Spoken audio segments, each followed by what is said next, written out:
Jack London. Cro-Blanc.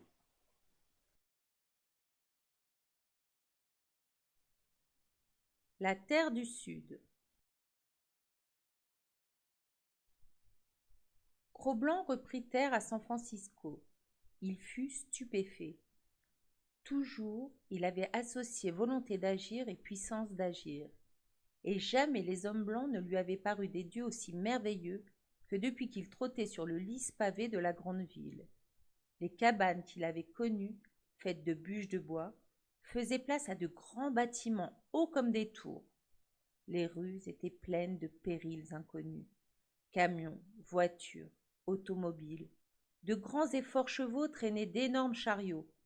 Sous des câbles monstrueux, tendus en l'air, des cars électriques filaient rapidement et cliquetaient à travers le brouillard, hurlant leur intense menace, comme font les lynx dans les forêts du Nord. Toutes ces choses étaient autant de manifestations de puissance. À travers elles, derrière elles, l'homme contrôlait et gouvernait. C'était colossal et terrifiant. Cro-Blanc eut peur, comme jadis, lorsqu'arrivant du Wild au camp de Castor Gris, quand il était petit, il avait senti sa faiblesse devant les premiers ouvrages des dieux. Et quelle innombrable quantité de dieux il voyait maintenant. Leur foule affairée lui donnait le vertige, le tonnerre des rues l'alourdissait, et leur incessant mouvement, torrentueux et sans fin, le bouleversait. Jamais il n'avait autant senti sa dépendance du Dieu d'amour. Il le suivait, collé sur ses talons, quoi qu'il dût advenir. Une nouvelle épreuve l'attendait, qui, longtemps par la suite, demeura un cauchemar dans son cerveau et dans ses rêves. Après qu'ils eurent tous deux traversé la ville, ils arrivèrent dans une gare pleine de wagons, où Cro-Blanc fut abandonné par son maître. Il le crut, du moins, et enchaîné dans un fourgon, au milieu d'un amoncellement de malles et de valises. Là, commandait un dieu trapu et herculéen qui faisait grand bruit et, en compagnie d'autres dieux, traînait, poussait, portait les colis qu'il recevait ou débarquait. Cro-Blanc, dans cet inferno, ne reprit ses esprits qu'en reconnaissant près de lui les sacs de toile qui enfermaient les effets de son maître. Alors, il se mit à monter la garde sur ses paquets. Au bout d'une heure, Weedon Scott apparut. « Il était temps que vous veniez !» grogna le dieu du fourgon. « Votre chien prétend ne pas me laisser mettre un doigt sur vos colis. » Cro-Blanc fut emmené hors du fourgon. Il fut très étonné. La cité fantastique avait disparu. On l'avait enfermé dans une chambre qui était semblable à celle d'une maison, et, à ce moment, la cité était tout autour de lui. Depuis, la cité s'était éclipsée. Sa rumeur ne bruissait plus à ses oreilles, mais une souriante campagne l'entourait, baignée de paix, de silence et de soleil. Durant un bon moment, il s'ébahit de la transformation. Puis il accepta le fait, comme une manifestation de plus du pouvoir souvent incompréhensible de ces dieux. Cela ne regardait qu'eux. Une voiture attendait.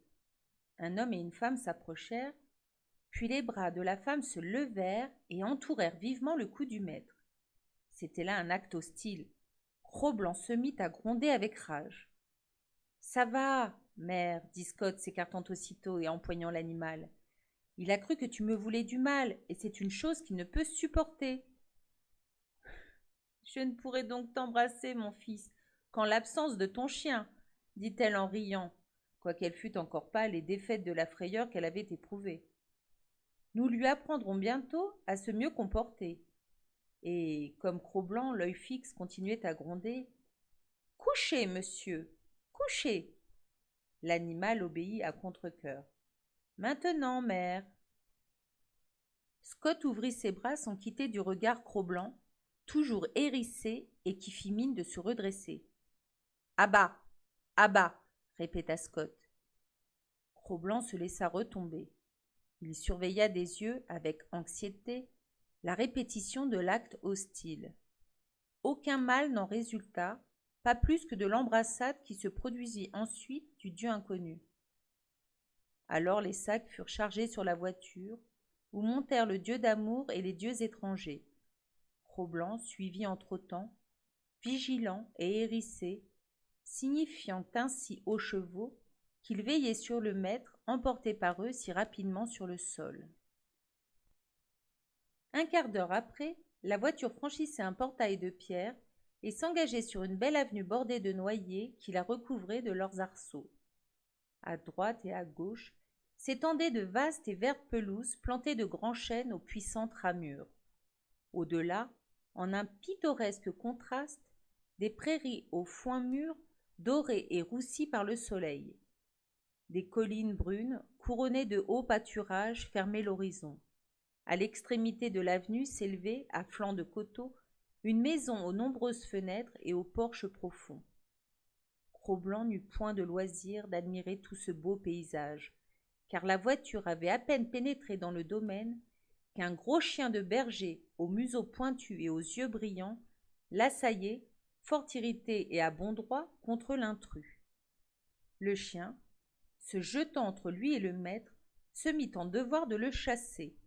Cro-Blanc, hérissant son poil, s'élançait déjà pour sa mortelle et silencieuse riposte lorsqu'il s'arrêta brusquement, les pattes raides, troublé et se refusant au contact. Le chien était une femelle, et la loi de sa race interdisait à Cro-Blanc de l'attaquer. L'instinct du loup reparaissait, et son devoir était de lui obéir. Mais il n'en était pas de même de la part du chien de berger. Son instinct, à lui, était la haine ardente du wild. Cro-Blanc était un loup, le maraudeur héréditaire qui faisait sa proie des troupeaux et que, depuis des générations, il convenait de combattre. Tandis que Cro-Blanc retenait son élan, la chienne bondit sur lui et enfonça ses crocs dans son épaule.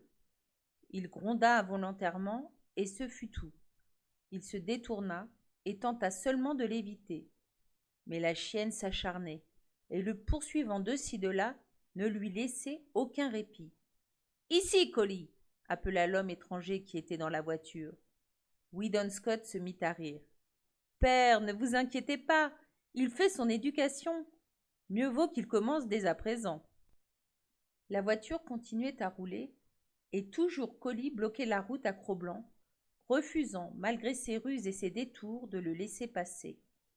Le maître aimé allait disparaître. Alors, désespéré, Cro-Blanc, se souvenant d'un de ses vieux modes de combat, donna à son adversaire une violente poussée de l'épaule. En une seconde, la chienne fut culbutée et, tandis qu'elle poussait des cris perçants, Cro-Blanc détalait pour rejoindre la voiture qu'il trouva arrêtée au seuil de la maison. Là, il subit une nouvelle attaque. Un chien de chasse bondit sur lui de côté, sans qu'il le vît, et si impétueusement qu'il ne put résister au choc et roula par terre sans dessus-dessous. En proie à une rage folle, il bondit à son tour aussitôt relevé, et s'en était fait du chien si Collie, remise sur ses pattes, ne fut revenue de plus en plus furieuse contre le brigand du wild. Elle fonça à angle droit sur Cro-Blanc, qui pour la seconde fois fut renversé sur le sol. À ce moment, Weedon Scott intervint. Il se saisit de Cro-Blanc, tandis que son père appelait les chiens. « Voilà, dit Scott, une chaude réception pour un pauvre loup de l'Arctique.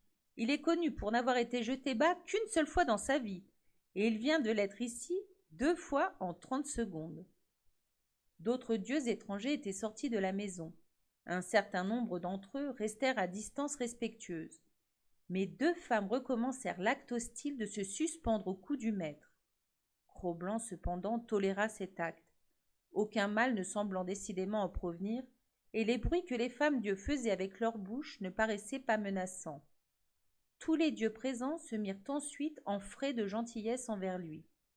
Mais il les avertit, avec un grondement, de se montrer prudent, et le maître fit de même avec sa bouche, tout en le tapotant amicalement sur la tête.